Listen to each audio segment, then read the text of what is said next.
Good evening, visitors. Welcome to the Australian War Memorial's last post ceremony. My name is Jenny Halpin, and joining us today from the Australian Army is Major Simon Staton. We welcome the veterans who have served, those that are still serving, and the families that love and support them. The live stream of this ceremony is made possible by the Returned and Services League of Australia and the RSL and Services Clubs Association. We welcome members who are watching the broadcast of this ceremony across Australia. During this evening's ceremony, wreaths will be laid at the base of the pool of reflection by visitors to the memorial. Now, if you are able, may I please invite you to stand and join in singing the national anthem.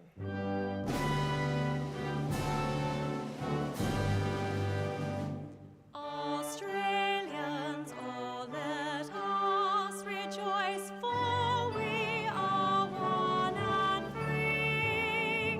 With golden soil and wealth for toil, our home is got by sea.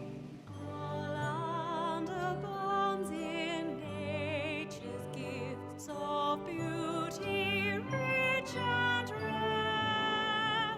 In history's page, let every stage advance Australia fair. In joyful strains, then let us sing, advance Australia fair. If you require a seat, please be seated. The Australian War Memorial was the vision of Charles Bean, Australia's First World War official historian. Bean landed with the Australian troops on Gallipoli and stayed with them at the front through to the end of the war. The idea of this national memorial and museum came to him at Pozières, France, in the depths of the bloody fighting of 1916. Bean's idea was that this would be a place where families and friends could mourn loved ones buried in faraway places. It would also be a place that could help all Australians understand what these men and women had endured and what they had done for us. Bean's vision, to which we remain true, is best expressed as inscribed in the entrance to the memorial's galleries. Here is their spirit, in the heart of the land they loved, and here we guard the record which they themselves made. Tonight, we will read the story behind just one of those on the Roll of Honour, which lists the names of more than 103,000 men and women who have given their lives for us in war and on operations for more than a century. But first, we present a lament.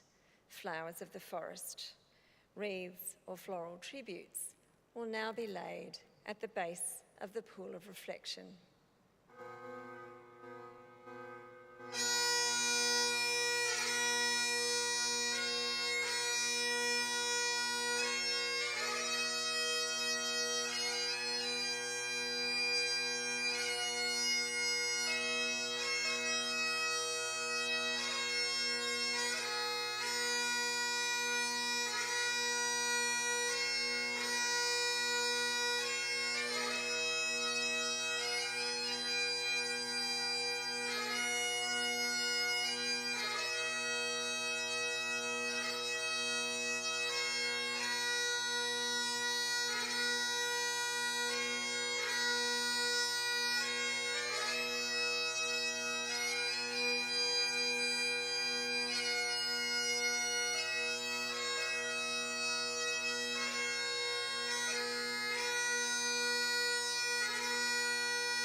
Today, we remember and pay tribute to Private John Peter Henry Olden.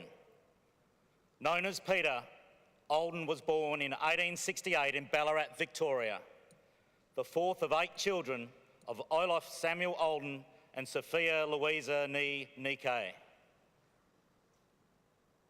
Little is known of his early life. As a young man, Olden served with Ballarat's 3rd Battalion Infantry Brigade for 5 years, after which he moved to Perth, Western Australia. He continued his militia service here with a local infantry regiment for another year. He bought a tract of land which he later subdivided and sold. Olden next moved to South Australia and by 1911 was living in Tanunda and working as a photographer. After the First World War began, Olden enlisted in Adelaide on the 4th of January 1916. At this time, he was 1 month short of his 48th birthday. He put his age down by 4 years and was accepted for service. After his initial training, Olden was sent to a school for non-commissioned officers. He was then listed on 2 separate reinforcement details to the 10th Battalion before being taken on strength of the 43rd Battalion on the 6th of June. Olden embarked with the 43rd Battalion from Outer Harbour on the 9th of June aboard the transport ship Afrique, which sailed via Egypt to Marseille. The battalion travelled by train to Le Havre, then on to England, where the men went into camp at Lark Hill. Olden transferred to the 3rd Training Battalion at Perham Downs, where he once again allotted as a reinforcement to the 10th Battalion. In mid-September, he was sent to France and spent the rest of the month at the 1st Australian Division Base Depot at Étaples. On the 2nd of October, Olden and 41 other reinforcements were taken on strength of the 10th Battalion, which was in rest positions in the Ypres sector. Much of October was taken up with training before the battalion moved back to France and the Somme by the end of the month. The 10th Battalion then went into the front line in Goudecourt on the 6th of November. Over the next 5 days, the 10th Battalion was subjected to intense German artillery fire and suffered heavy casualties.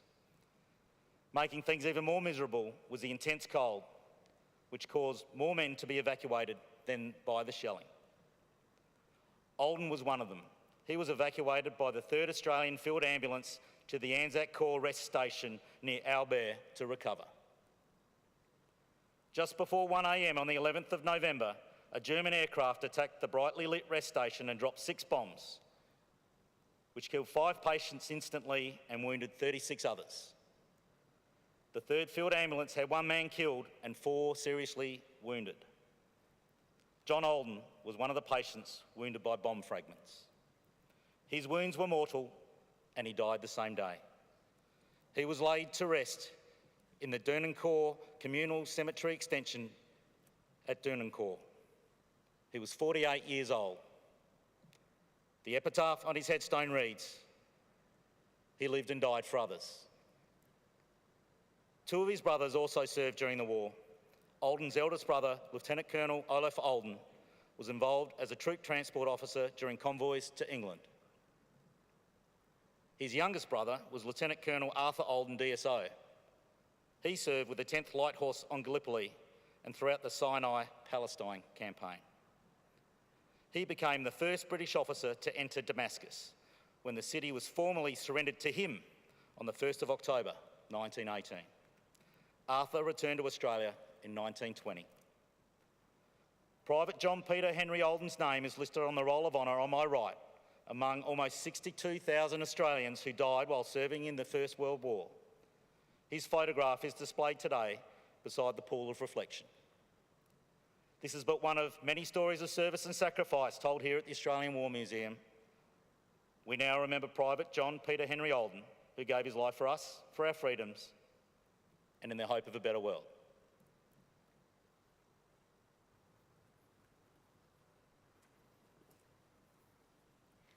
Please stand for the reading of the Ode and the sounding of the last post.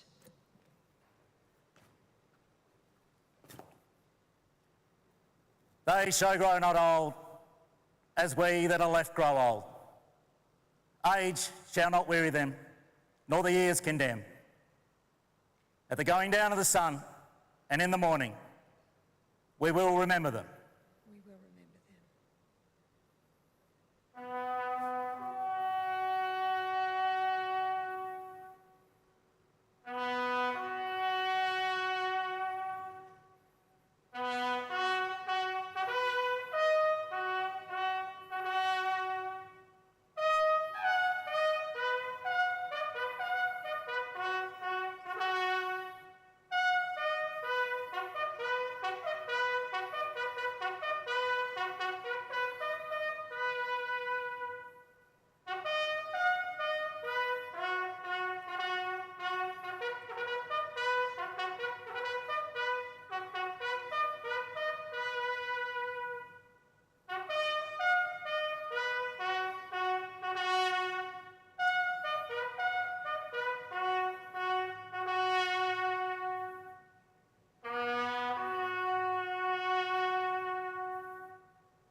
Lest we forget.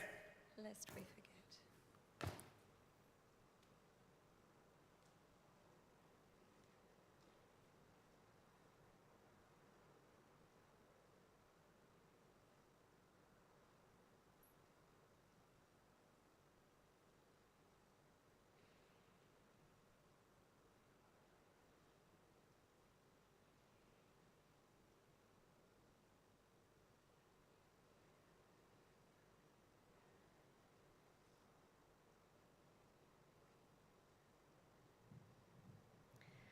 We leave you this evening with the words of the memorial's founder, Charles Bean.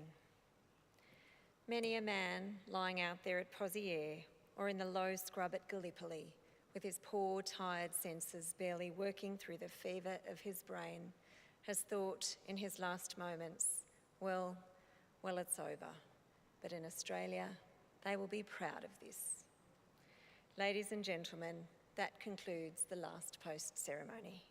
On behalf of our director, staff and volunteers, thank you for visiting the Australian War Memorial today and for your continued support during the memorial's development project.